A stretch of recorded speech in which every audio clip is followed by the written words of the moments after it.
Djibat Elma, des actualités uniques, dynamiques et renversantes dans le journal TV. Du jamais vu chez Batimax. Une remise à la caisse jusqu'à 15% dans tout le magasin et 20% sur tous les carreaux. Batimax, la qualité au meilleur prix. Luciano ni Fampalalambao. Ina, plus raffiné que jamais. Ita, huilerie industrielle de Tamata, qui s'acharne tel Suluajiv. Luciano ni Fampalalambao.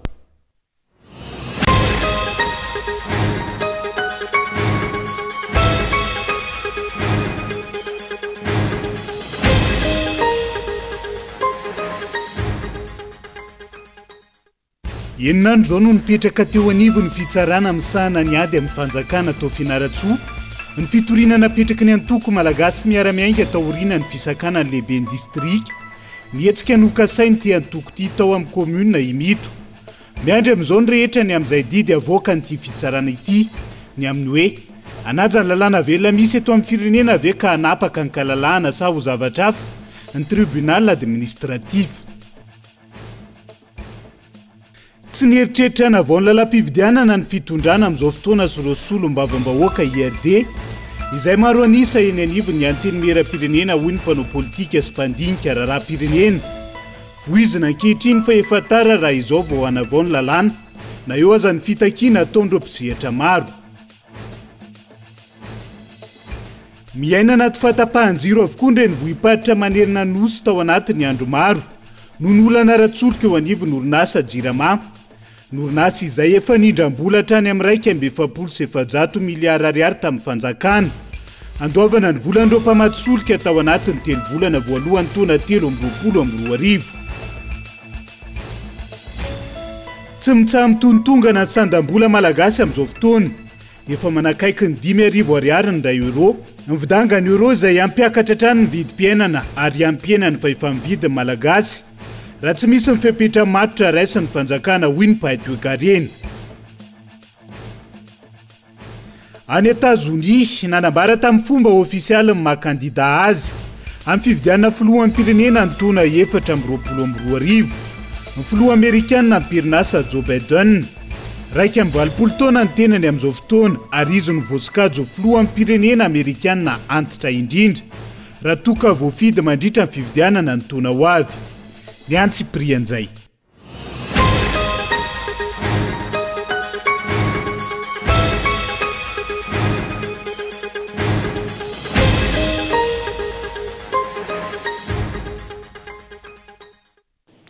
Izay ny lohateny tonga soa indray ato anaty fotoana ny fampalalam-baovao amin'ny fiteny malagasy eto amin'ny fitalavitra kolo amin'ity alina ity. Atena ny araba ary manasanao ihany koa anaraka izany hatramin'ny farany. Isan'ny taratsika izay dia herinandro no nipetraka teo anivo ny fitsarana amin'ny sahana ny ady amin'ny fanjakana tao Fianaratsoa. Ny fitoriana napetraky ny antoko malagasy miara-miainga taoriana amin'ny fisakana lehibe ny distrika. Nihetsika nokasainy ty antoko ty tao amin'ny commune Imito farany teo miandry amin'izao ny rehetra ny hoe amoaka ny didy araka ny tokony ho izy ka hanapaka ny kalalahana ave ny fitsarana amin'ny sahana ny ady amin'ny fanjakana ao anatin'izay onona sainy. Miandry izay didy avoaka ny fitsarana amin'ny sahana ny ady amin'ny fanjakana na ny tribunal administratif ao Fianaratsoa amin'izao ny mpanara-baovao momba ilay fitoriana napetraky ny antoko malagasy miara-miainga ny alakamisy 20 ny volana aprily teo. Tsy ivona ny alarobia teo namoaka fanapana ny lehibe ny distrika tao Fandriana fa tsy mahazo alalana ny hetsika kasay ny antoko MMM atao ao amin'ny commune Imito araka ny toromarika sy ny fanambarana. Natao ny ministry ny ady tany tamin'ny fahitalavim-pirenena izay nilaza fa tsy azo atao ny manao hetsika ara-politika ivelan'ny efitrany. Io fanapa-kevitra natao sy noraisin'ny lehibe ny distrika io izay tsy mitombina ary tsy ara-dalàna hoy ny antoko MMM ka nahatonga azy ireo nametraka fitoriana teny amin'ny tribunal administratif atao Fianaratsoa ny alakamisy lasa teo. Ny requête napetraka teo anivon'ny fitsarana tany Fianaratsoa dia fanatarana hoe ho lavan'ny karana ilay interdiction nataony ny chef district satria fototsy ilay interdiction navoaka ny chef district io dia noty navoakan'ny ministèran'ny ady tany izay hita fa tsy manaraka ny lalam-panorenana. Ny procédure nampiasaina tamin'io dia ilay atao hoe exception de constitutionnalité misoratra anatin'ny lalam-panorenana izy io ary milaza izy io fa raha ohatra ka misy fitorina tonga ny fitsarana ka misy amin'ireo mpanjary anatin'ilay fitorina io mampiasa le exception de constitutionnalité dia manana adidy ny raha-pitsarana izay mahazo an'ilay fitorina mandefa an'ilay fitorina io eo anivon'ny fitsarana avo momba ny lalam-panorenana mba andronihany hoe manahaka ny lalam-panorenana ve satria lay lalàna entina nampiasaina nampiamoana lay fanapa-kevitra. Andrasana araka izany izay ho fanapahana ho raisy ny fitsarana misana ny ady amin'ny fanjakana ao Fianaratsoa momba ity raharaha ity. Anaraka ny andiny-dalàna ao amin'ny lalam-pandroinana ve raha tsy ilaza afa-tsy ny ao amin'ny andiny 720 ka ampiatona ny fanapahana sy andefandraray nanivon'ny fitsarana avy momba ny lalam-pandroinana. Amin'ny tranga tahaka izao raha ny lalàna velona eto amin'ny tany sy ny firenena no jerena. Ny fitsarana avy momba ny lalam-pandroinana ihany no maefa sy mamoaka ny didy na fanapahana milaza na ara-dalàna sy manaraka ny lalam-pandroinana na tsy ilainaoty sy fanambarana nataon'ny ministry ny ati-tany momba ny famerana ny famorim-bahoaka. Andrasana araka izany amin'ny raharaha ity namoaka didy avy hatrany ny tribunal administratif izany hoe aefa ijery na mifanaraka amin'ny lalam-pandroinana na tsy ireninao sy didy no raisiny lehibe ny distrika ny fandriana sy ny ministry ny ati-tany ireny na iandry ny fanapahana izay ho raisy ny fitsarana avy momba ny lalam-pandroinana. Andratsantsika araka izany ny adidy ho avoaka ny fitsarana misahana ny ady amin'ny fanjakana ao anatin'izay fa tsy nieritreritrana avao ny lalam-pividianana ny fitondrana amin'izao fotoana sy ireo solom-bavam-bahoaka IRD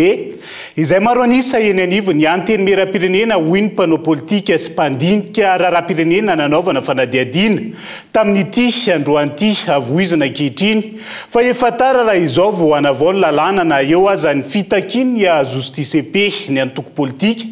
firaisamonim-pirenena hatramin'ny vondrina iraisam-pirenena ihany koa ao anatin'izay onona saina.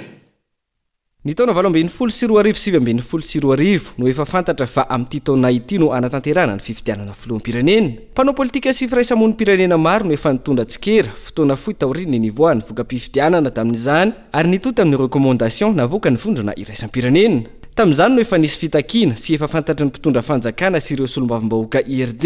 izay manana ny maro anisy ny anivon'ny anteny mera-pirenena fa ilaina ny fanavaozana ny lalam-pifidianana. Tsy nisy ny finiavana sy ny eritreritra ary hitan'izy ireo fa mety amin'ny lalàna ka izao tsy nikitihana mandraka androany izao. Raha vao resaka lalàna aloha dia tadidio tsara fa nisy solom-bavam-bahoaka foana. Iamin-jareo tsy hitan'izay hanovana ny liana izy zareo ihany moa nanao an'io tamin'ny tetezamita ka rehefa tsy hitan'ny hanovana ny lalam-pifidianana sy ny rehetrarehetra dia tsy prioritaire aminy zany zay zavatra zay dia tsy mandany an'io izy. Ho an'ny zareo mpitondra fanjakana ho an'ny zareo efa nahazo an'ilay sisa tsy miinteresse anazy ny anovan'ilay lalam-pifidianana. Anjaran'ilay mpanohatra mametraka olona betsaka ao amin'ny anteny mera-pirenena sy ny anteny mianan-dolona tokony ataony izay isian'ny mpifidy maro moa zany ny olona lany maro olom-boavidy maro mba hahafahana manova zavatra. Fa io dia tsy maintsy mainga amin'izay foana io tadidio fa politika andresantsika misy resaka lobbying misy resaka mandresy lahatra. Voizina ankehitriny fa efa tara raha izao vao iroso amin'ny fanavaozana ny lalam-pifidianana ary ina hiteraka korontana noho ny fotoam-pifidianana efa atombotra. Ny filoha-hevitry ny seny ihany koa nilaza tamin'ny fiandohan'ny herinandro ity fa manapoizina ny firenena raha izao vao iroso amin'izany. Andrasana manoloana io ny fanapa-kevitra ho raisindreo antoko politika na ianona amin'izao na hitaky ny tsy maintsy hanavaozana izay lalàna izay. Ho an'ny antoko politika ny fireneko ilaina ny fanatsarana ny lalam-pifidianana ary lalana iray ihany koa ny fametrahana endrika fifanarahana eo amin'ny samy mpanao politika raha tsy irosona ny fanavaozana. Ny lalam-pifidianana dia mifehan'ny firenena tsy maintsy ny mpanao lalàna ny manova lalam-pifidianana. Izay tsy manana député amin'ny Assemblée nationale tsy andraikitray amin'ny mahatoko politika anay no manova lalàna satria tsy manana député. Fa izay koa izay afaka miteny fa hoe raha misy fanatsarana tokony azo atao amin'ny fampiarana ny lalàna dia afaka jerevana izany. Raha misy fifanarahana politika azo atao tsy manohatra an'izany zay. Anjaranay dia afaka miteny izay hoe ny fanatsarana ny fitantanana fifidianana azo atao tokony atao amin'ny fomba rehetra. Mila mifampiresaka ao anatina charte anankiray ny mpanao politika anaiky voka-pifidianana. Zay aloha. Zay ny tsy maintsy andehanantsika dia mifanontaniana tsotra dia izao vonina no resy ve fa sura mantsy fa ny 3 candidat vonina ny andresy fa iza ny vonina no resy fa tsy maintsy misy anaky 7 resy raha ihany ny folo. Ny lalam-pifidianana misy ankehitriny izay ahitana tsy fahatomombanana maro ho ny firaisamonim-pirenena. Mbola azo tatoa ny mitondra fanatsarana amin'ireo azo tsaraina amin'ny lalam-pifidianana sy andinindininy lalàna pifidianana rehetra raha tsy resaka fotsiny ohatrany any ny fametrahana ny mangarahara amin'ny resaka kaontin'ireo ampilatsaka ofidiana sy ny fanaraha-maso amin'izay zany tokony hipetraka mazava tsara. Azo atao ihany koa mazava ho azy any fametrahana n'ilay hoe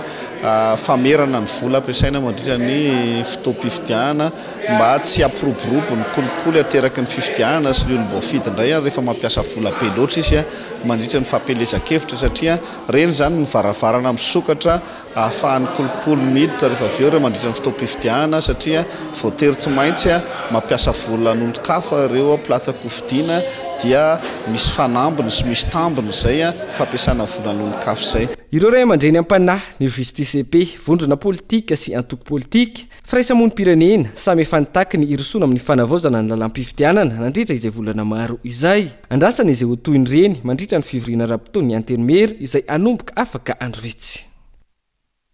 Fa ny talata ho avy izao no hanomboka ny fotoam-pivoriana ra-potoana voalohany antenimera roa tamin'ity taona 2024 ity. Fanitsina ny teti-bola mpanjakana ho an'ny taona 2024. Manoloana ny teti-bola natanterahana ny fividianana no andrasana amin'ity fotoam-pivoriana ity. Eo ihany koa ny fanitsina ny lalàna natao hifehezana ny fividianana ankoatr'izay. Efa mikonikona ny anao ireo fivoriam-be amin'ny alalan'ny visioconférence ny eo anivon'ny antenimera amin'izao fotoana izao no nitoedra raha mahafampana eto amin'ny tany sy ny firenena. Henri Florian. Hanomboka ny talata faharoa ny volana May ho avy izao ariaritra 90 andro ny fotoam-pivoriana ara-potoana voalohany atrehan'ireo antenimera roa tamin'ity taona 2024 ity. Ankoatra ny fandinihana ny tolo-dalàna maro samihafa, teboka lehibe miisa 3 no andrasana amin'ity fotoam-pivoriana ity. Eo ny fandinihana ny mahakasika ny LFR na ny loi de finances rectificative an'ity taona 2024 ity. Ao ihany koa ny mahakasika ny lalam-pifidianana ary ny famerenana indray ny fitsipaham-pitokisana izay efa napetraka ireo sobavambahoaka. Iankinany fanatanterana ny fifidianana filoham-pirenena, ny fikitihana ny teti-bola natokana hikirakarana ny seni izany fifidianana izany. Ary no zava-dehibe amin'ity fotoam-pivoriana ity hoy ireo sobavambahoaka. Tokony ahena ny teti-bola natokana ho an'ny fiadidinana ny repoblika ary afindra makany amin'ny fanomanana ny fifidianana hoy ny sobavambahoaka na Tsimondrano. Dia ny teti-bola eny anivon'ny présidence na ny fiadidinan'ny repoblika dia hitatsika fa mihoapapana mihitsy zany fandanian'izany ary raha ny voasoratra ao anatin'ny teti-bola mpanjakana 2024 dia nahitana fioarana lehibe zany fandanian'izany ka fantatsika fa raha hiditra ao anatin'ny fifidianana tsika izy vanim-potoana ihany koa izay tsy isiana filoham-pirenena voafidy hitantana ny fetona ny tany sy ny fanjakana dia tokony hojerena ny hoe ahafahana manena zany teti-bola anivon'ny présidence zany ary atokana kosa aty amin'ny fiatrehana ny fifidianana. Fantatsika fa 1000 milliards ny teti-bola tatranana anivon'ny présidence midiky zany fa raha tena ametraka sy hoe manana an'izay finiavana ara-politika zay hiatrehana fifidianana eto Madagasikara madio sy milamina tsika dia vita ny vola atsika vahoaka malagasy ihany ny miarika n'ity fifidianana ity fa tsy andrasantsika vahiny foana no anampy atsika manoloana an'izay. Araka ny nambaran'ny sobavambahoaka tafaresaka tamin'ny mpanao gazety ny Kolo TV FM tamin'ity androany ity, ahina ho atao amin'ny alalan'ny visioconférence ny ampahany ho an'ny fivoriana lehibe eny amin'ny livon'ny antenimera mitindra mitoraka ity noho ny tahotra misy eo amin'ny fahefana mpanatanteraka sy ny fahefana mpanao lalàna. Tsy mbola voaloha ihany koa ny solika izay tokony sitran'ireo sobavambahoaka hatreto. Mahampieritreritra sy mampiaya ny fahitana ny ataontsika hoe ny famelomana indray ny visioconférence ny solombavam-bahoaka amin'izao fotoana izao satria mandeha zany ny ataon'ny eo anivon'ny sampana informatika ny assemblée nationale ny fiaktivena indray an'izany visioconférence zany. Ahina ve zany tsy fisian'ny fionana eo anivon'ny gouvernemanta sy ny solombavam-bahoaka sa tsy? Fa hitatsika taratra sady zany raha ny fomba fiasa eo anivon'ny antenimera-pirenena azy amin'izao fotoana izao dia efa ahitana an'izay hoe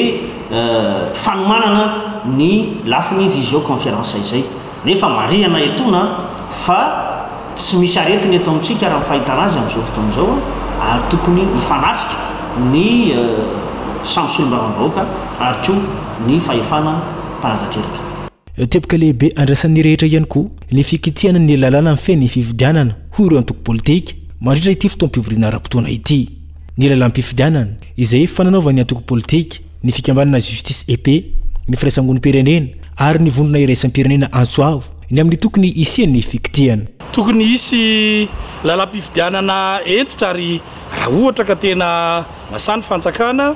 renylay fanehoan-kevitra zay ataon'ny olona rehetrarehetra sy tolo-kevitra ataon'ny olona reny dia raisina ary atao tolo-dalàna any anatin'ny anteny mera rotota dia avoaka lalàna mba isoroana deny zao zay hokorotana mety hitranga mbola soroana ane zany e amin'ny fiasan'ny anteny mera rotota na ny anteny mera pirenena na ny anteny meran-doolona dia mbola soroana zany a ary mbola tsy tara ka raha ohatra ka izao ny manao an'izany a avao izay tena lalàna tsy hampisy korotana satria azadino fa tompony andraikitra ao amin'izany daholo a zay rehetra tokony andray andraikitra nefa tsy nakandraikitra any amin'izany a santionany ihany ireo asa mbola ho atao ireo fa anisany hiverina iakadapa ihany koa eo anivon'ny solobavambahoaka ny fanenjehana na tsy ireo mpitondra-mbony teo aloha asiana ho voasaringotra amin'ny kolikoly sy ny fanotokodiana mbola mpanjakana fantatra fa amin'ny fivoriana azon'ny besiny maro atrehina ihany no ahafahana ireo solobavambahoaka manapa-kevitra ny makasika izy eo hafampanaraka izany ity fotoam-pivoriana eny anivon'ny anteny mera ity ary fantoka eny anterony indray ny masony mpanara-baovao avalitsika eo ny makasika izay fiomanana amin'ny fividianana sy ny fotoam-pivoriana ny anteny mera rotonty izay tokony hanomboka ny herinandro avy zao araka ny tety andro moa zany fa mitaky ny mangarara momba ny vola ny fond routier ny fivondrona ampitatitra fiara vavety eto Madagasikara amin'izao fotoana izao mampiaya azy ireo anatin'izay filazany ny fanjakana fa ao ny vola ny fond routier nefa ny lalam-pirenena tsy asipanamboarana efa ny taonany maro ka mahatonga azy ireo hanambana anao fitokonana faobe ao ny volan'ny fond routier izay mitetina 900 miliara ariary araka ny ambarany prime ministre nandritra ny fotoana ny resahany ny momba ny fond routier volana maro teoriana tsy hita ny fampiasan'io vola io potika ny lalam-pirenena anjatony orinasa mpanao lalana tsy mbola nandray ny tambiny tamin'ny asa vitany tsy nahenompe ho intsony ihany koa ny fanjakana fohy be momba ity vola amina miliara ity tranga izay mahatonga ny fivondronan'ireo fiara vaventy mpitatitr'entana nampiakapeo ka mitaky ny mangarahary momba io volan'ny fond routier io sy ny fanamboarana aingana ny lalam-pirenena tsy misy tsony ny tamberim-bidy aty ampitatitra amin'izao zany fa dia misofora tanteraka ao anaty fasairanana amin'ny lafiny rehetrarehetra anisy fanamboarana ihany teo zany fa apahana fanamboarana dia mijanona indray moa izy rehefa avy eo miala indray le an'izay ohatra ny mahazatra ny ohatra miakatra eo mandraka zao zay misy aksida lava isanandro lavaka anankiroa le izy eto misy lavaka anankiray misy lavaka anankiray oato le camion milana makaty oato le camion milana makaty dia ny problème zany le lalana mihitsy engeny lasa lavaka ohatra ny tunnel le sa semi-tunnel n'olana mipetraka amin'ny transporteur zany dia le hoe le entretien routier zany tena tsy hitanay tsony mihitsy hoe aiza sy aiza le entretien le fond routier zany le fond d'entretien routier araka volaza taloha navadika fond routier rehefa tena navadika fond routier vao mai nanjavona tanteraka le vola fa raha mbola misy teny hafa akoatra ny urgence aloha dia mba tena jerena faran'zay nareo tena point noir zay manao semi-tunnel mba azahoana miasa satria amin'izao zany tena mandrindrira anantsy insécurité tena mipetraka ny tsy azo fanjakana ny dia zao hoe zatra mitarira 4 ny fanjakana dia tsy mahafantatra ny situation poids lourd miara-mitaky ny fanamboarana tsy misy fepetra ao anatin'ny fotoana fony lalam-pirenena sy ny fanazavan'ny fanjakana ny amin'ny enalehan'ny volan'ny fond routier ny fivondronan'ireo fiara vaventy anatin'izany ireo fiara vaventy mpitatitra ireo entana ilaina amin'ny fiainana andavanandro sy ireo fiara vaventy mpitatitra solika mamatsy manerana nosy izy ireo izay manambana ny roso amin'ny fitokonana faobe afaka roa herinandro raha manao be marenina ny fanjakana fa makasika ny fihezan-dalàna ifehezana ny arena kibontany izay mahabe resaka amin'izao fotoana izao kosa indray dia nanolotra ny tota-kevitra ho fanatsarana ny tontolo ny fitrandrahana arena kibontany ho an'ny voamera misahana izany any anivony ny anteny mera-pirenena tamin'ity androany ity solotena avy amin'ny firaisamonim-pirenena misehatra manodidina ny tontolo ny arena kibontany teboka maro no hitan'izy ireo fa mbola manjavozavo momba ny kody mineka nitondrany ny fomba fijeriny ao anatin'izay Henri Florian raha ifantonany maro no nanaovana ny fakan-kevitra amola volana ny lalàna ifehezana ny arena kibontany eo tamin'ny tany sy ny firenena manantena ireo firaisamonim-pirenena miantsehatra amin'ny arena kibontany fa ho tafiditra eo anivon'ny fotoam-pivoriana ny anteny mera rotony tamin'ity fotoam-pivoriana ho avy izao ny makasika ny code minier teboka maromaro no nambaran'ireo firaisamonim-pirenena ho tsy mazava loatra ao anatin'izany code minier izany ka izany indrindra no antony nanoloran'izy ireo ny antota-kevitra ho fanatsarana ny tontolo ny fitrandrahana arena kibontany teny tsy mazaza tamin'ity androany ity sy voaresaka tsara ao anatin'ny code minier zany a ny momba ny fitsinjarana ilay ataony hoe droits et taxes spéciaux sur les produits miniers marina fa nampiakarana ho 500 a ny vola ho alaina amin'ny arena kibony tany natambatra le redevance sy ristourne fa nataony kosa hoe 300 io 500 io no anjarany communauté locale izay hitanay hoe kely zany raha mandinika ny sy misaina ny atao hoe décentralisation zany ohatra le izy faharoa zany a ihany koa le hoe misy le atao hoe fonds minier natsangany zareo anisan'ny zava-baovao ao anatin'le code fa hitanay hoe tsy tena mbola mazava le izy tsy de transparent ny fomba anangonana hitatanana sy izarana an'le izy ao anatin'ilay code minier koa zany a misy hoe inona marina ny antonantony anafoanana ny titre minier amin'ny titulaire de permis satria hatramin'le lalàna teo aloha zay tsy mandoa an'ilay frais d'administration minière fotsiny zay ihany a no ahafahana misintona ny permis nambarany filohan'ny voamera amisanany renan-kibony tany anivony teny mera fa andrasana ny idiran'ny code minier amin'ity fotoam-pivoriana ity ary zava-dehibe ihany koa ny fahazahoan'izy ireo ny antota-kevitra narosiny ireo firaisamon'ny pirenena fantatsika moa zany a fa mandeha efa ny adoptena tamin'ny conseil des ministres zany le code minier vaovao dia mazava ho azy zany tsy maintsy hiditra ary hodinina amin'ity amin'ny fivoriana ara-potoana izay anomboka amin'ny 2 mai zao avy zao araka ny hitantsika hatramin'izay moa zany manao antsoa foana ny tenako hoe rehefa tonga aty zany volavolan-dalàna zany na code minier zany tsy maintsy ho afapony rehetra raisiko daholo na mpandrarana société civile na mpikirakira rehetra mikasika zany renan-kibony tany zany ka eto moa fa namaly miantso sahady zareo avy amin'ny fiarahamon'ny pirenena dia hitatsika fa vonina hitanareo fa fandray andraikitra daholo zany olona rehetra zay voakasika an'izany fitrandrahana sy fikerikarana resaka na renan-kibony tany zany so farany aty amin'ny telomeran'ny pirenena mbola tsy official zany hoe mbola tsy tafapetraka aty zany code minier zany fa ampandrasina zany moa zay moa zany miditra amin'ny 2 mai dia hitatsika keo zany toy ho an'ny mpanara-baovao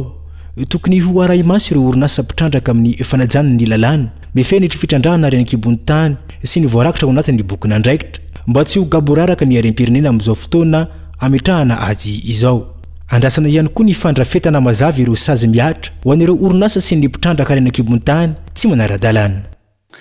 Hitatsika eo marina ny momba zay ho afapoveny rehetra ao anatiny famolavolana ny lalàna hifezana ny arena kibony tany eto Madagasikara amin'izao fotoana izao fa nankatoavana omaly teo anivony filakevim-pitantana ny banky iraisam-pirenena ny fametrahana ny fiaraha-miasa vaovao amin'ny firenena malagasy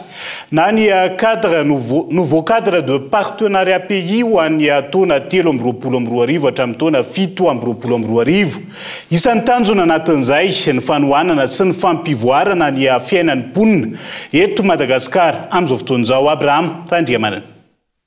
nanavao ny fiaraha-miasa amin'ny Madagasikara ankehitriny ny banky iraisam-pirenena raha ny fankatoavana noraisin'ny filakevim-pitantanan'izy ireo omaly tafiditra anatin'ny nouveau cadre de partenariat pays na ny CPF ho an'ny taona 2022 nisy nandritra izany fijerena ireo lesoka nisy teo aloha sy ny lesona azo tsoaina narenana izany vina ho an'ity fiaraha-miasa vaovao ity ny ampivelarana sy ny anohanana ny sehatra ny fampiroboroboana ny eto Madagasikara isan'izany ny fanatsarana ny sehatra ny fampananana asa amin'ny alalan'ny famoronana asa sy ny fampiakarana ny fidiram-bola ny fanatsarana ny fiainana ankapobeny mponina sy ny fanampiana azy ireo manoloana ireo sakana ho amin'ny fampivoarana ary ny fanamafisana ny fiatreina ireo krizy mety iseho eto amin'ny firenena ankoatra izay tanjona ho an'ny CFPRana amin'ny banky iraisam-pirenena ny ampianana ny tahany fahantrana sy ny fampiroboroboana ny toe-karena tsy ahivina nahatratra 570 isanjaton'ny mpona eto Madagasikara no miaina anatin'ny fahantrana ny taona 2024 raha toka 570 isanjato izany ny taona 2024 ifatoka amin'ny sehatry ny angofo sy ny fifandraisan-davitra ity fiaraha-miasa vaovao ity raha ny fanambarana navoaka ny banky iraisam-pirenena hatrany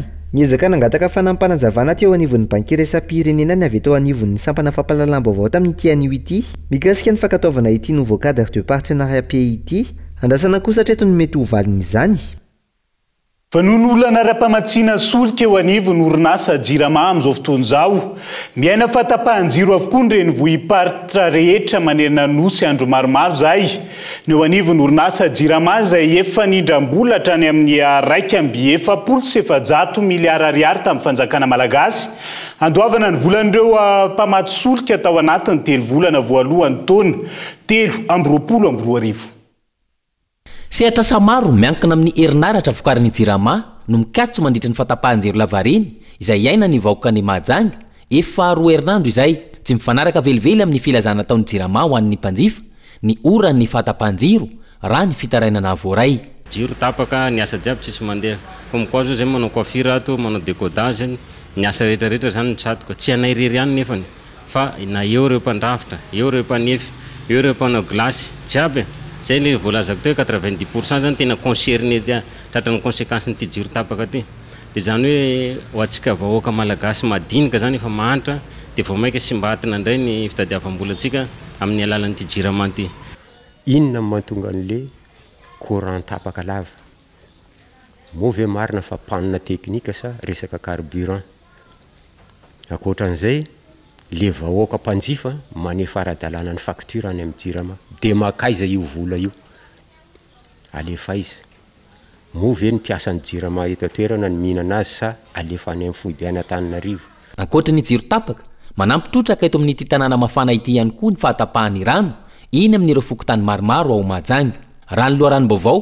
itohatra amin'ny alahady 17 volana aprily avy izao ny fahatapahan-jiro mifandimby ao tapo-tanànany Mahajanga anisan'ireo faritra iaran'ny fahatapahan-jiro matetika ihany koa ny ao Antsirabe any tapo-tanàna ary matetika tatoato no miverina zany fahatapahan-jiro zany vokany mitaraina ireo mponina noho ny fahasiban'ny fitaovana maro samihafa ao an-tokantranon'izy ireo matetika tamin'iny herinandro ambony izao sy nanomboka alatsinainy teo saika tapaka isan'andro san'andro parti apatana tena tapaka mandritra ny fotoana ora maharitra mihitsiny de eo ny somary magaka kely ihany hoe inona le antony avany Foibe ve sa no le transport ety anivon'ny fokotany fa zany hoe mbola voanantona ny tompon'andraikitra ny vatana ngamba aloha hijerena zay olana mahakasika an'izay fahatapahan-jiro zay satria efa nazona fitarainana ihany koa avy amin'ireo mponina satria misy ireo simba fananana sy ny ohatrany nateraka le jiro tapaka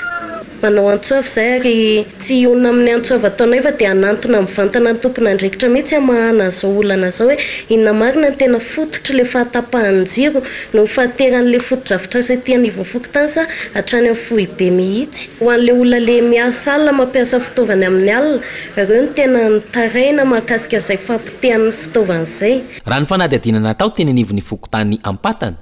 maro ireo fitarainana avy amin'ireo mponina tonga eo anivon'ny fokotany mikasika ny fahatapahan-jiro matetika de tena tapaka foana mihitsy de petraka any amin'le izy amin'le fitaovana ao an-trano simba daholo le fitaovana ao an-trano dera sisisa tsy voatalisa tena simba mihitsy le izy mijaly zay satria lafo be ny vidianany an'le fitaovana tonga de tapaka le jirama de petraka any amin'le fitaovana potika daholo manahirana satria fotoana ilaina ao le courant tapaka le izy de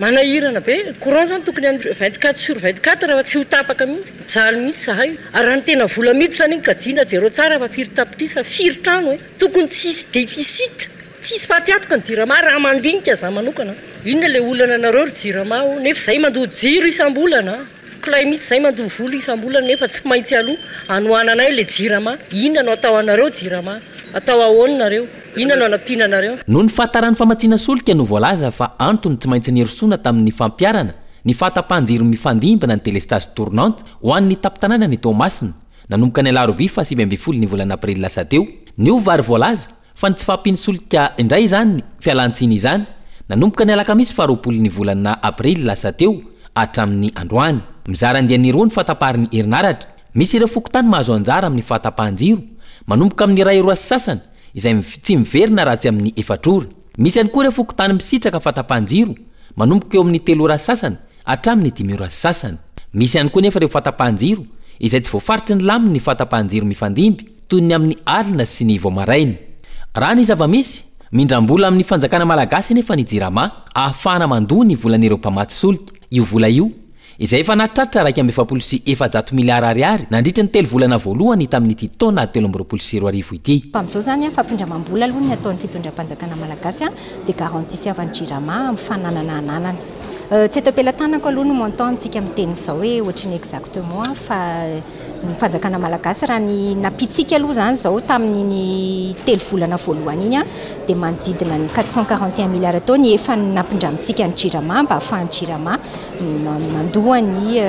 fournisseur-any. Fanontaniana maro araka izany no mipetraka manoloana ity olana mitranga eo anivon'ny orinasa jirama sy ny famatsiana solika ity olana izay andrasana fanazavana avy amin'ny tompona andraikitra ka tsy ho tompotrano mio noho ny mpanjifa.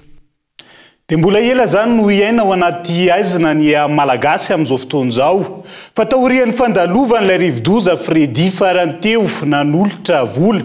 7,3 dollars ho an'i Madagascar mutuelle d'assurance panafricaine pour la gestion des risques ARC Madagascar izay isan'ireo firenena mikambana ao anatin'ny assurance ka ny sitraka indemnité nanomboka ny taona 20 Gaëtan Andretsilavo.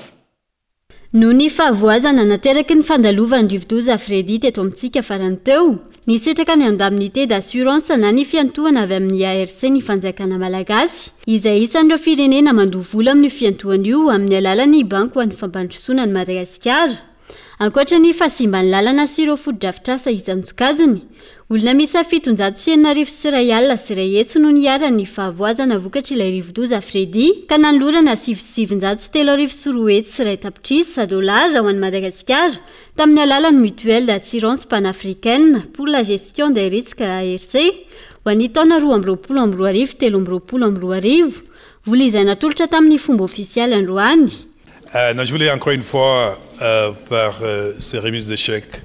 Tiako hatrany amin'ny alalan'ny fanomezana ity saika ity ny manavao ny fanohanana sy ny fiarahamentana amin'ny gouvernemanta malagasy sy ny vahoaka malagasy amin'izao fotoana sarotra vokatra ny rivodoza Fredy izao izay fantatrareo fa namela fahavoazana tamin'ny olona sy ara-pitaovana ihany koa. Et comme vous le savez, qui a fait des dégâts humains mais aussi des dégâts au niveau des infrastructures.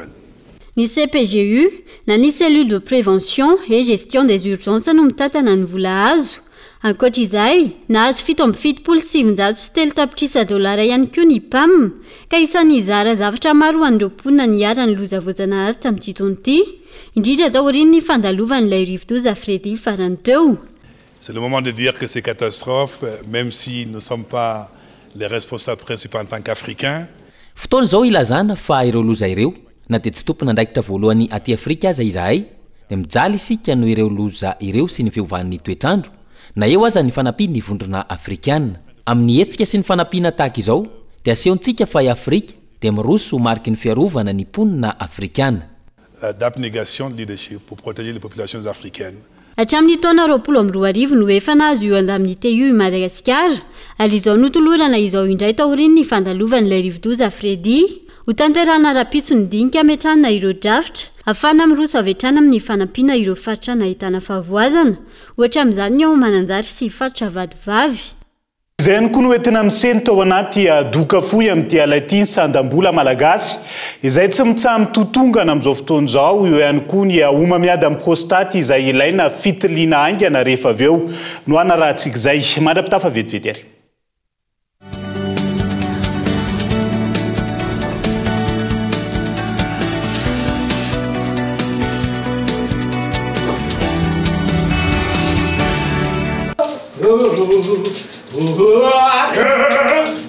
Marco! Lapsi laissez! Homme 60 laissez! Lapsi!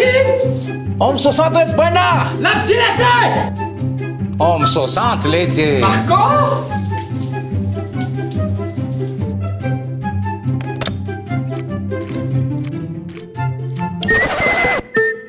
Balika Homme 60, jiro antona telo lehibe, jiro entanana ray, mandeha amin'ny herin'ny masoandro avokoa ary afaka mamahana finday. Manomboka amin'ny 700 ariary monja isan'andro, mandrapahefanao ny vidiny manontolo.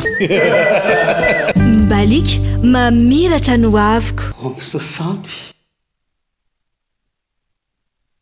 Prototypeur! Concours de prototypage UX, UI d'un service public orienté utilisateur organisé par l'unité de gouvernance digitale de Madagascar. Formez une équipe de 3 ou 4 et inscrivez-vous à Prototypeur. Ensemble, tentez de décrocher une formation présentielle en France et de nombreux autres lots. Lancement officiel le 4 mai 2023. Ina, dia vita amin'ny soja voafantina mba hampatsiro karazan-tsakafo karakarainao. Ny menaka Ina dia ahitana oméga 3 sy oméga 6 ary ara-pahasalamana no ny otrikaina entin'ny soja. Ina, ilay menaka manome tsirony nahandronao isan'andro.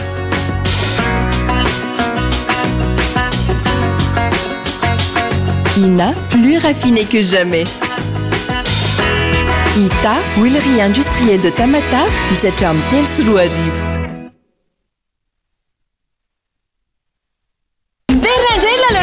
vache-qui andao ilalao fa loka maro no zarainy ampitomboiny vitanao fa mety azahoana alitra amin'ny fiarakodia fiarakodia tsotra ny fomba fandraisana anjara manangona étiquette triangle la vache-qui enina misy sary personnage Disney samihafa apetao amin'ny taratasy fotsy misy anarana ny adresse ny CIN ary numéro téléphone anao ataova anaty valopy aratero mivatana any amin'ny somadis tsara lalàna na alefaso amin'ny boîte postale 590 ny fisarihana dia atao amin'ny alarbi fito jona amin'ny roa ora ao amin'ny somadis tsara lalàna la vache qui rit parce que c'est bon de rire.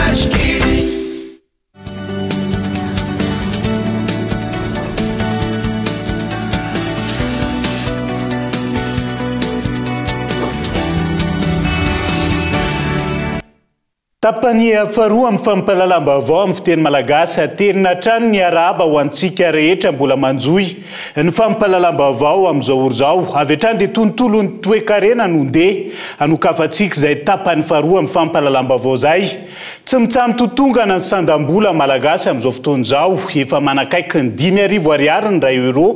ny vidangany euro izay ampiakatra hatrany ny vidim-piainana ary ampiainany efa mividy malagasy raha tsy misy ny fepetra matotra raisy ny fanjakana hoy ny mpahay toe-karena iray nanaovana fanadiadiana tamin'ity androanty Hilarina Soniain. Tafakatra 2,707 faingo 5,20 ariary ny sandany iray euro ary 3,707 faingo 7 ny dolara ankehitriny fiakariny izay midika fitotongana ny sandam-bola malagasy na ny ariary tsy mazava ny politika ara-toe-karena Madagasikara hoy ny mpahay toe-karena antony tsy mampitsaha mitotongana ny sandam-bola malagasy. Akoatra izay, eo ihany koa ny fanafarana entana betsaka loatra, ny famonoana ny seha-piariana lavanila izay isan'ny tena mampidi-bola vahiny eto amintsika. Ny antony fitotongana ny sandan'ariary aloha dia tsy mahagaga satria tsika tsy mamokatra nefa ny manafatretana be da be. Dikan'izany ny balance de paiement zany tongilana en faveur ny ivelany fa tsy anatiny aty amintsika aty. Ny vanille moa atao hoe produit de rente nefa antsika tsy mamoaka vanille ny ena ary ny vanille ny exporté tsika dia tsy gagitsika raha amin'izao fotoana izao vanille izay tena azahoantsika vola betsaka no tsy avoaka itsika mihitsy na avoaka atsika fa kely na ferantsika amin'ny famoahana azy dia olona vitsy no afaka manao azy dia normal tsika raha amin'izao fotoana izao affecté ny lanjany ariary izany hoe tena lasaka ny lanjany ariary raha mihoatra ny vola vahiny. Isan'ny mampitotongana ny sandam-bola gasy ihany koa ny tsy fisian'ny fanaraha-maso avy amin'ny fanjakana ny fanondranana volamena. Mampiayay ho ny mpahay toe-karena ny fanondranana malalaka ny volamena izay tsy mifanaraka ny lalàna amin'ny feny banky foibe izay antokana tokony afaka manao ny fanondranana. Ny tahirim-bolamena izay isan'ny afaka mitazona sy mampifandanja ny sandam-bola. Mety mpanao volamena koa ngamba ny fanjakana tsy fantatra mety mpiserasera na mpandrarano volamena izy dia alony malalaka para ohatran'izao le izy. Volamena moa raha araka ny lalàna amin'ny feny banque centrale dia ny banque centrale ihany no tokony mitahiry ny volamena malagasy. Zany hoe ny fanomezana exportation ny volamena malalaka dia tsy mifanaraka ny lalàna misy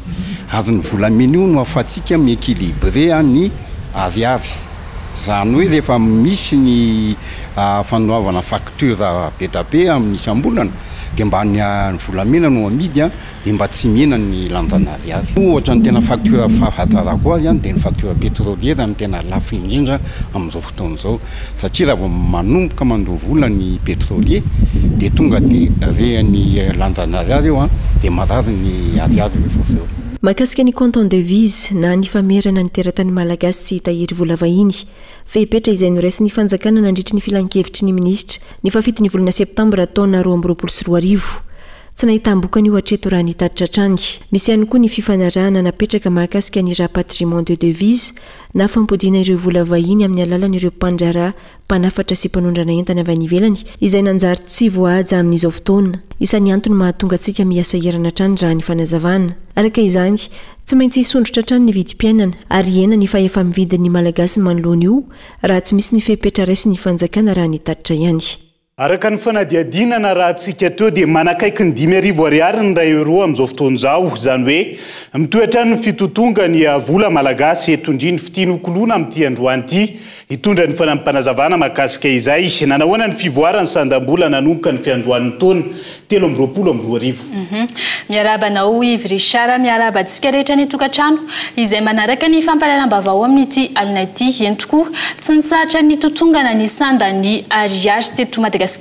raha tamin'ity taona 2022 ity raha ny hitantsika eo amin'ny sary ankoho nanomboka tamin'ny volana janoary 2022 hatramin'ny omaly 9,4 ariary ny iray euro amin'izao fotoana izao raha ny hitantsika ihany koa dia tamin'ny volana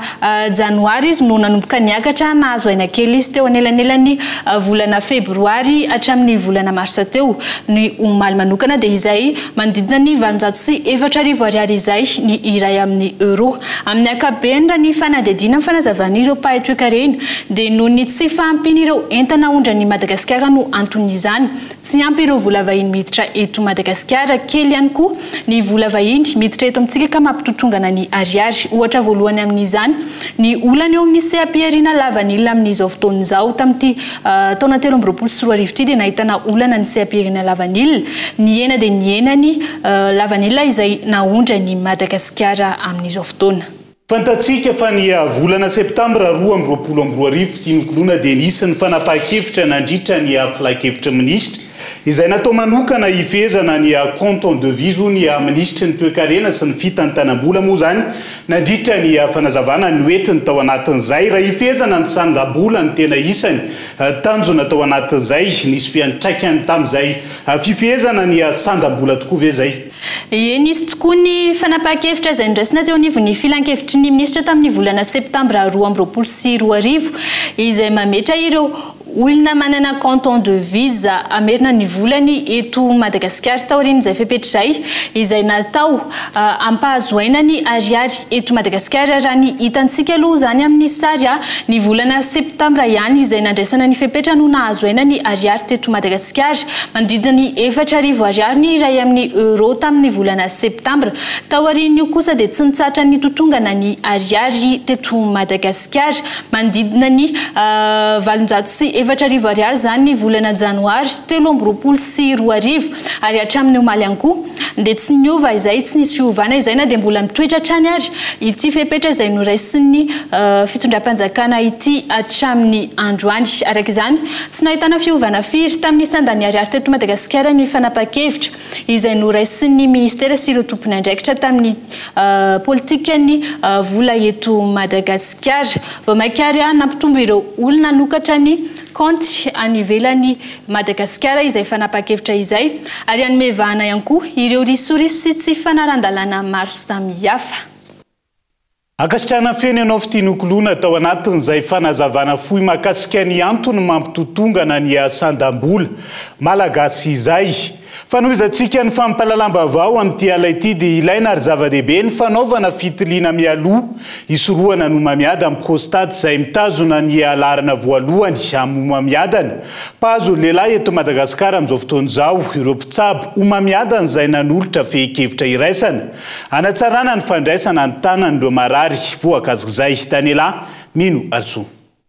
Homamiadana fahatelo aoriany homamiadana nono sy ny vozony tranon-jaza ny homamiadana prostate ary voalohany amin'ny homamiadana mpahazo ny lehilahy eto Madagasikara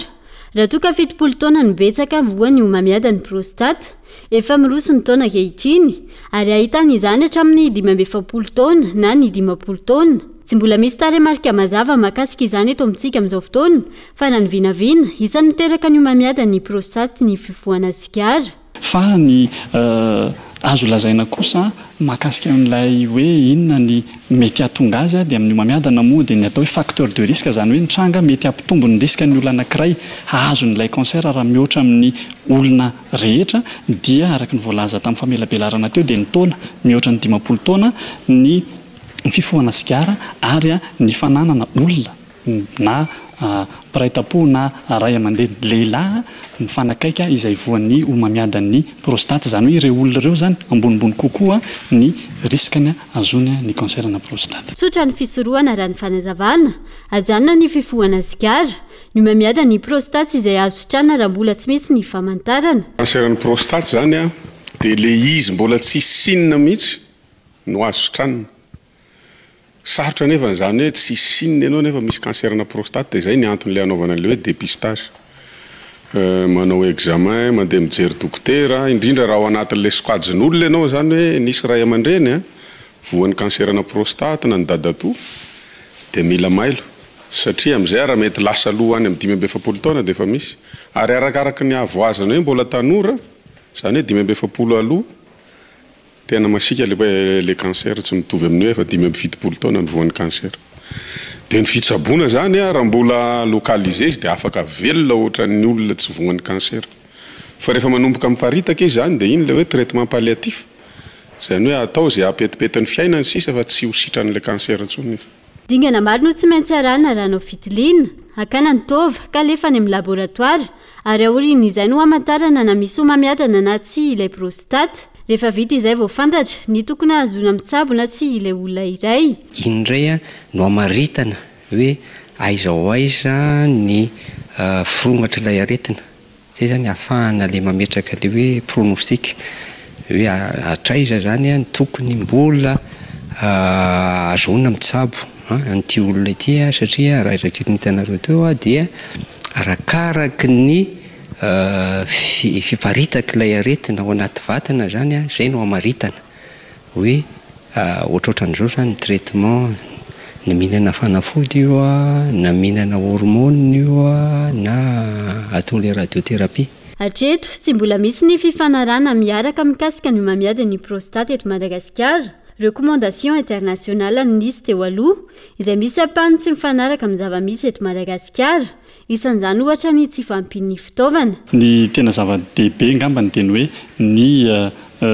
tsy fampin'ny fitaovana sasany eto amintsika ny ara-teknôlôjia zany io dia izay no mahasamihafa ny zavatra nisy any ivelany sy ny eto amintsika na tonga nanao le consensus. Nisy araka izany ny famolavolana hevitra iraisana ahafahana mandray tanana ny homamiada ny prostate eto Madagasikara. Hevitra iraisana atao sorodalana ho an'ny mpitsabo izay novolavolainy ny orinasa mpisehatra miisa 9. Io feky-hevitra io avy eo no natambatra ka tolotra ny ministera ny fahasalamam-bahoaka. Tanjona amin'izany ny hanatsarana ny fandraisana tanana ireo marary, indrindra ny ampitomboana ny fitiliana atao ahafahana misorika mialoha.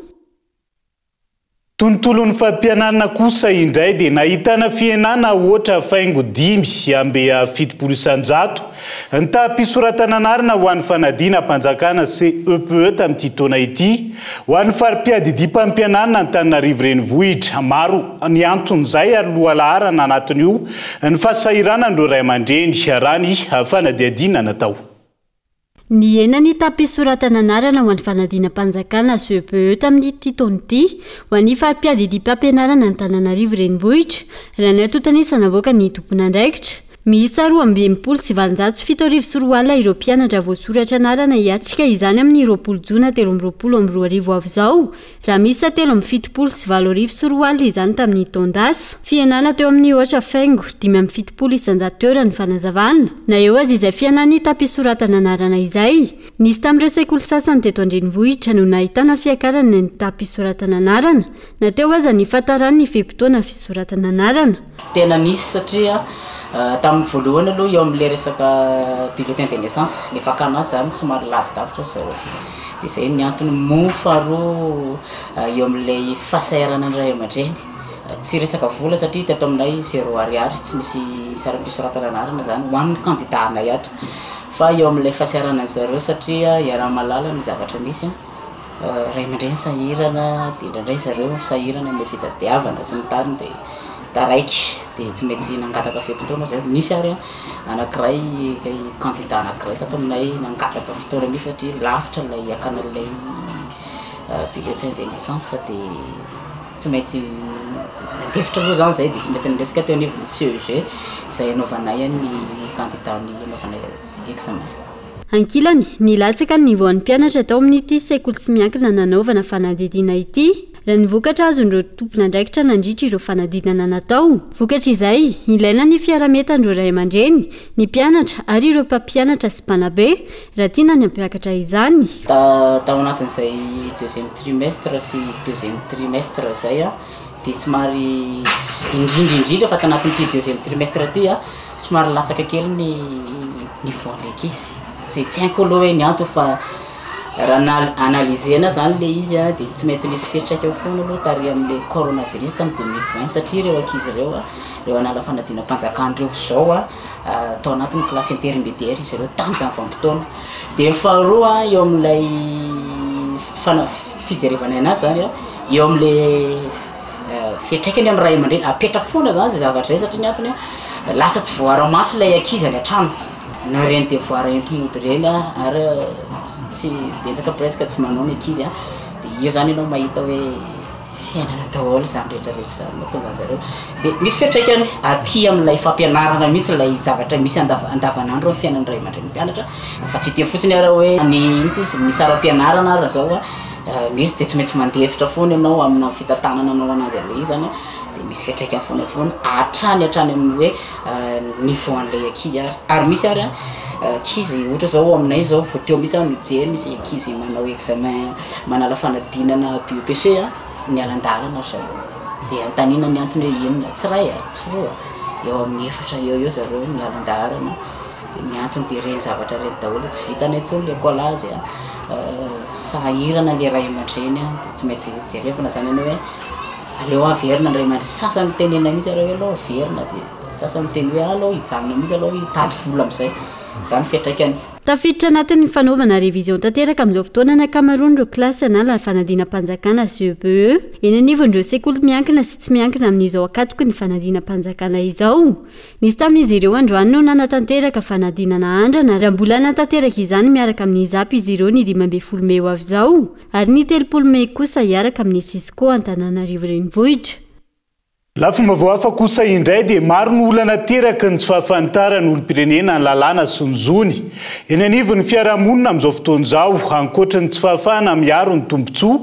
anjakan'ireo mpanelanelana ny fikarakarana ny antota taratasy sy ny maro hafa ho azy ireo ka mampitombo ny akolikoly. Antony rosoany ministeran'ny fitsarana sy ny PNUD amin'ny fiarazoa tetika asa natokana ampahafantarana ny olom-pirenena ny azony izay natomboka arapomba ofisialy androany tany anjo Zorbe fanampanazavana. Endrika raika io anehoana hoe tsy manasazy ihany ny fitsarana fa koa natao ampianatra ny zo sy lalàna. Rehefa mahafantatra ny zo sy lalàna ny olona dia sarotra kokoa ny mahavoafitaka azy ao anatin'izay kolikoly izay ary entina indrindra miady amin'le hoe mpijirika zany. Dia koa zay manamafy an'izay le hoe fitsarana tsy mitongilan'izay satria tsy ho amin'ny manam-bola ihany. Betsaka ny zavatra atao ao anatin'izao fiarazoa zao eo ireo auxiliaire sy partenaire rehetra ny avocat ny notaire izay mitantsorika ahafahanay manatanteraka an'izao hetsika zao. Fa ho fitazana ny tanora tsy irona amin'ny fidorohana zava-mahadomelona sy ny zava-pisotro mahamamo. Ankarakara hetsika fifaninanana ara-panatanjahantena tao amin'ny distrika Moramanga ny antoko malagasy miara-miainga. Tamin'ny alalam-panolontsaina teknika olona lamy tamin'ny anarany antoko malagasy miara-miainga anaty faritany ny Toamasina. Mandray anjara avokoa ireo komuna maro mandrafitra ny distrika. Tsy ny tontolo politika ihany no jeren'ny antoko fa eo ihany koa ny fitazana ny tanora anatin'izay hetsika izay. Ndao rahantsika ny fanampanazavana. Maromaro ihany moa no commune jerevantsika eto amin'ny distrika Moramanga dia ninona zavatra misy eto amin'ny firenena tsoa dia izay nareo tanora ireo dia tsy handroso mihitsy to Madagasikara ty. Ka isan'ny fitezana ny tanora zany ampanrosoan'ity firenentsika ity mba tsy ho variana amin'ny zavatra hafa any ny ankizy dia alao mba tezaina amin'izao zavatra kely izay ny atanaovantsika an'ity lalao baolina kitra. Toizantsika ao anatin'izay pejy ny fanatanjahantena izay hatrany fa mahakasika ny tontolo ny baolina lavalava kosa indray dia mananganady amin'ireo ligue paritra misy safito vakinakaratra diana atsinanana iorombe menabe ary mahatsatra ambony amin'izao fotoana amin'ny malagasy rugby noho ny fivoriana nataony reto farany sy ny fananganana komity amin'ny fividianana filohan'ny fédération rugby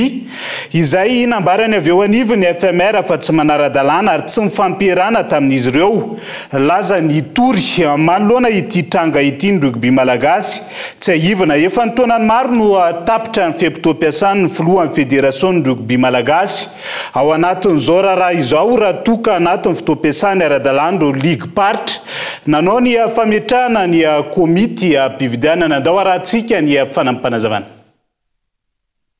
Ny structure rugby dia maro ny fafaka mampiantso ny fivoriana ny ligue fa any amin'ny faritra misy azy izy mafaka manao azy ohatra raha ohatra hoe ligue natsinany ohatra tia ampiantso fivoriana tsara fotoana makasika ny ligue ny dia izy mampiantso zany ary mametraka zany any amin'ny ligue fa tsy mahafaka manao mihitsy izy ny ligue hoe ampiantso fivoriana tsara fotoana hoan'ny fédération ray amin'ny ligue ray manontolo amin'ny alalany hoe anangana fédération vaovao zay tsara dalàna fa noho izay zavatra rehetra zay no ilazana hoe fa feno osoka reny zavatra reny ary feno fangalarana asa aty amin'ny fédération ohatra ny fampiasana ny logo sy ny anarana hoe malagasy rugby dia tsy nahazahoana lalana taty aminay mihitsy taty amin'ny malagasy rugby ny fampiasana izany noho izany dia misy ny fepetra horaisina atao malagasy rugby makasika ireny fanaovana zavatra tsy ara-dalàna ireny. Maresaka irasan'ny pirenena any États-Unis kosa indray nanambara tamin'ny fomba ofisialy ny makandida azy amin'ny fividianana filohan'ny pirenena ny taona 2024 ny filoha amerikanina ny perinasa Joe Biden raika amin'ny 20 taona ny tenany amin'izao fotoan'izao ary izy no voasikajo filohan'ny pirenena amerikanina antitra indrindra raha toka voafidy mandritra ny fividianana ny taona ho avy ary raha ny fanazavana ao anatin'izay. Première apparition en tant que président candidat. Iverina ilatsaka ho fidiana ho filoham-pirenena ny filoha amerikanina Joe Biden ny taona 2024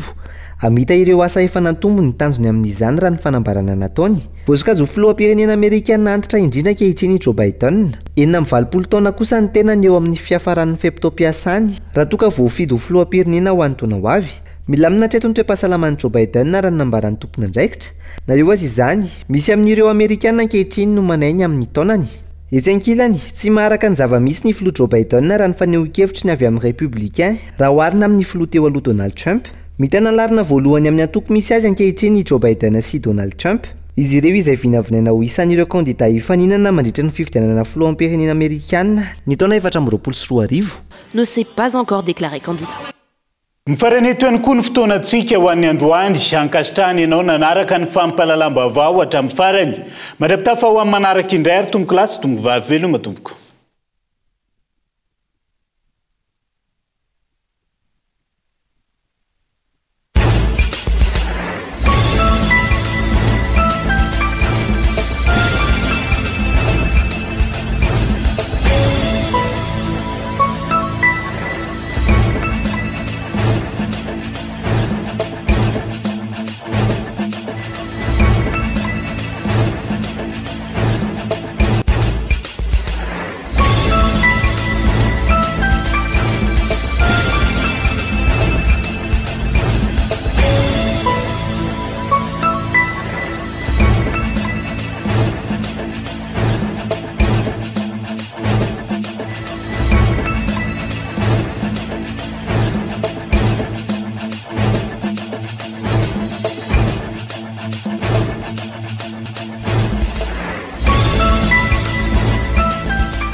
INA, plus raffiné que jamais.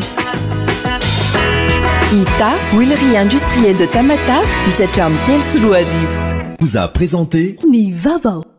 Du jamais vu chez Batimax. Une remise à la caisse jusqu'à 15% dans tout le magasin et 20% sur tous les carreaux. Batimax, la qualité au meilleur prix. Vous a présenté Nivavo. 5G Batelma, des actualités uniques, dynamiques et renversantes dans le journal TV.